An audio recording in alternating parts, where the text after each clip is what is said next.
ఈరోజు ప్రశాంతంగా ఉన్నటువంటి ఆంధ్రప్రదేశ్లో ఏదో జరిగిపోతుంది, ఇక్కడ శాంతి భద్రతలు లేవు, ఈ భారతదేశానికి గంజాయి ఇటువంటి మారక ద్రవ్యాలని జగన్మోహన్ రెడ్డి గారే సప్లై చేస్తున్నాడు అనేటువంటి ఉద్దేశాన్ని ప్రజల్లో కల్పించాలి. రాజకీయంగా దిగజారిపోయినటువంటి తెలుగుదేశం పార్టీని పనికి మాలినటువంటి కొడుకుని కాపాడుకోవాలన్నటువంటి ఒక ఉద్దేశంతో తెలుగుదేశం పార్టీ గత 10 రోజుల నుంచి ఈ రాష్ట్రంలో గంజాయి సప్లై అవుతుంది. ఇక్కడ తాడేపల్లికి ఆఫ్ఘనిస్తాన్ నుంచి డ్రగ్స్ వస్తున్నాయి. వాటిని ప్రపంచం అంతా జగన్మోహన్ రెడ్డి గారే సప్లై చేస్తున్నాడు అని చెప్పి నోటికి ఎంత వస్తే అంత పిచ్చి వాగుడంతా వాగుతా ప్రెస్ మీట్లు పెడుతున్నారు. ఈ తెలుగుదేశం చంద్రబాబు నాయుడు సారథ్యంలో ఉన్నటువంటి కొంతమంది వెధవలు. దానికి పోలీసు వ్యవస్థ మీరు చెప్పేటువంటి కారణాలు నిజమైతే మీ దగ్గర ఉన్నటువంటి ఆధారాలని మాకు ఇవ్వమని చెప్పి ఎవరైతే ప్రెస్ మీట్లు పెట్టి ఈ రాష్ట్రాన్ని మారకద్రవ్యాలకు కేంద్రం అని చెప్పి చెప్తున్నటువంటి వ్యక్తులకి నోటీసులు ఇచ్చి మాకు సమాచారం తెలపమంటే దానికి నిన్న పొద్దున చంద్రబాబు నాయుడు సారథ్యంలో వైసీపీ శ్రేణుల్ని రెచ్చగొట్టాలి, వాళ్ళని రెచ్చగొట్టి ఏదో ఒకటి చేయించుకొని ఈ రాష్ట్రంలో శాంతి భద్రతలు లోపించినాయి, ఈ రాష్ట్రంలో ఏదో జరిగిపోతుంది అన్నటువంటి పబ్లిసిటీ తెచ్చుకోవాలని చెప్పి చంద్రబాబు నాయుడు ప్లాన్ చేసి పెయిడ్ అంటే చంద్రబాబు నాయుడు గారు కొంతమంది జీతాలకి పనిచేస్తూ ప్రెస్ మీట్లు పెడితే వాళ్ళ పని ఈ చంద్రబాబు నాయుడు రాసిచ్చినటువంటి స్క్రిప్టుల్ని చదువుతూ ముఖ్యమంత్రిని మమ్మల్ని దూషించి జీతం మీద బతకయ్యేటువంటి కొంతమంది వెధవలను తీసుకొచ్చి నిన్న పొద్దున రెచ్చగొట్టే కార్యక్రమం చేశాడు చంద్రబాబు నాయుడు. నిన్న సాయంత్రం వైసీపీ జగన్మోహన్ రెడ్డి గారికి సంబంధించినటువంటి ఆయన అభిమానులు కావచ్చు, పార్టీ శ్రేణులు కావచ్చు, చంద్రబాబు నాయుడు ఏదైతే జరుగుతుందని చెప్పి ఊహించాడో దానికి అనుగుణంగానే ముఖ్యమంత్రి గారిని నోటికి ఇష్టం వచ్చినట్టు మాట్లాడినందుకు వాళ్ళ ఆఫీసుల మీద దాడి జరిగితే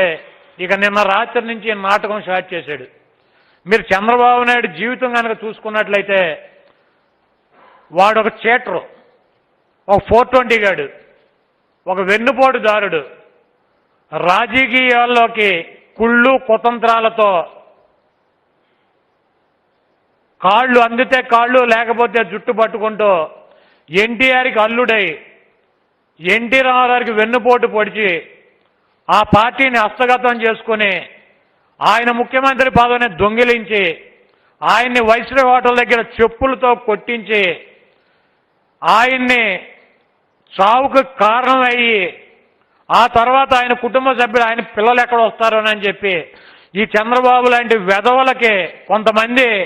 మద్దతుగా పనిచేస్తున్నటువంటి ఇంకొంతమంది వెధవలు ఉన్నారు ఈ మీడియాలో. వాళ్ళని అడ్డం పెట్టుకుని ఆ పార్టీ శ్రేణులను అడ్డం పెట్టుకుని ఎన్టీ రామారావు చరిత్ర అయిపోయింది, ఆయన ప్రజాస్వామ్యాన్ని కూనీ చేస్తున్నాడు, ఆయన ఆధ్వర్యంలో పార్టీ ఉంటే పార్టీ నష్టపోతుంది, ఈ రాష్ట్రం నష్టపోతుందని చెప్పి లక్ష్మీపార్వతి అని ఒక బూచిని చూపించి ఆయన దగ్గర నుంచి పార్టీ తీసుకున్న తర్వాత ఆయన కుటుంబ సభ్యుల్ని ఎన్టీ రామారావు కన్న కొడుకుల్ని అసమర్థులని చెప్పి తాగుబోతులని చెప్పి పనికిరానటువంటి చౌట దద్దమ్మలని చెప్పి ఈయన మీడియా ఈయన దగ్గర ఉన్నటువంటి ఈ పట్టాభిగాడి లాంటి వెధవలను పెట్టుకుని 10 మందిని ప్రచారం చేసి ఎన్టీ రామారావు కుటుంబాన్ని కూడా రాజకీయాలకు దూరం చేసి ఈ రాష్ట్ర ప్రజల దృష్టిలో రామారావు పిల్లలందరూ కూడా పనికిరానటువంటి వ్యక్తులని చెప్పి ప్రచారం చేసి ఆ పార్టీని అతను గుప్పిట్లో పెట్టుకున్నటువంటి వ్యక్తి, అటువంటి నిష్ఠ దరిద్రుడు చంద్రబాబు నాయుడు. ఆ తర్వాత రాజశేఖర రెడ్డి గారిని ముఠా నాయకుడు అని చెప్పి, అవినీతిపరుడు అని చెప్పి, రాజశేఖర రెడ్డి గారి ముఖ్యమంత్రి అయితే ఈ రాష్ట్రం అధోగతి పాలవుతుందని చెప్పి, రాజశేఖర రెడ్డి గారికి పరిపాలన రాదని చెప్పి, నేనే ముఖ్యమంత్రిగా ఉండాలని చెప్పి విజన్ 2020 అని ఈ 420 గాడు రాజశేఖర రెడ్డి గారిని అనేక రకాలుగా ఇబ్బందులు పెడతానికి ప్రయత్నం చేసి 2 సార్లు ఆయన చేతిలో ఓడిపోయి ఆయన చనిపోయిన తర్వాత జగన్మోహన్ రెడ్డి గారి రాజకీయాలతో సంబంధం లేదు, ఎప్పుడు సెక్రటేరియట్కి రాలా, ఆయన బెంగళూరులో వ్యాపారాలు చేసుకుంటుంటే ఆయన్ని కూడా రాజకీయాల్లో లేనప్పుడు ఎవడో పరిటాల రవి చనిపోతే దాంట్లో జగన్మోహన్ రెడ్డి గారే చంపాడని, ఎక్కడో హైదరాబాద్లో సూట్ కేసు బాంబు ఉంటే దాంట్లో జగన్మోహన్ రెడ్డి గారి ఇన్వాల్వ్మెంట్ ఉందని చెప్పి మొదటి నుంచి కూడా జగన్మోహన్ రెడ్డి గారి దగ్గర ఉన్నటువంటి క్రమశిక్షణ కావచ్చు, జగన్మోహన్ రెడ్డి గారి దగ్గర ఉన్నటువంటి పట్టుదల కావచ్చు, జగన్మోహన్ రెడ్డి గారి దగ్గర ఉన్నటువంటి నాయకత్వ లక్షణాలను భయపడి ఈ దొంగ ఈ 420 గాడు జగన్మోహన్ రెడ్డి గారు నూనూక మీసాలు వయసు అప్పటి నుంచి కూడా ఆయన మీద అనేక రకాలైనటువంటి ఆరోపణలు చేస్తూ వచ్చాడు. ఏమి చేసినా కూడా ఈరోజు ప్రజల గుండెల్లో, ప్రజల హృదయాల్లో జగన్మోహన్ రెడ్డి గారు స్థానం సంపాదించుకుని 151 సీట్లతో ముఖ్యమంత్రిగా అనేక సంక్షేమ కార్యక్రమాలను అమలు చేస్తూ పంచాయతీ ఎన్నికల కాడి నుంచి పార్లమెంట్ ఎన్నికల వరకు ఏ ఎన్నికలు జరిగినా అత్యధిక మెజార్టీతో మరి ఆయన అభ్యర్థులే ఈ రాష్ట్రంలో గెలుస్తా అంటే ఆయన ఏదో రకంగా భ్రష్టు పట్టించాలని చెప్పి ఇటువంటి పనికిమాలినటువంటి వెధవలను పెట్టి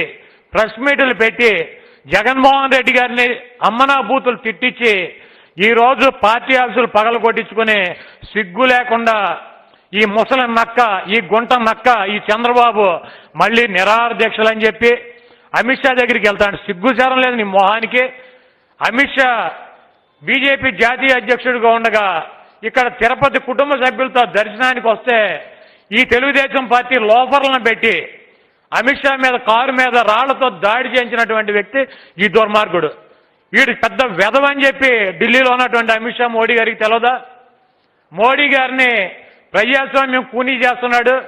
మోడీ గారు లాంటి వ్యక్తి ఈ రాష్ట్రాన్ని, ఈ దేశానికి అరిష్టం అని చెప్పి నల్ల బట్టలు వేసుకుని ప్రజాస్వామ్యాన్ని పరిరక్షిస్తానని చెప్పి దొంగ మాటలు చెప్పి మరి ఆ రోజు దీక్షలు చేసి ఈ రోజు ఢిల్లీ వెళ్ళి మోడీ గారిని అమిత్ షాని కలిసి వాళ్ళ కాళ్ళు పట్టుకుని జుట్టు అందలేదు కాబట్టి వెళ్ళి కంప్లైంట్ చేసి వస్తాడంట మా మీద. Please subscribe .news.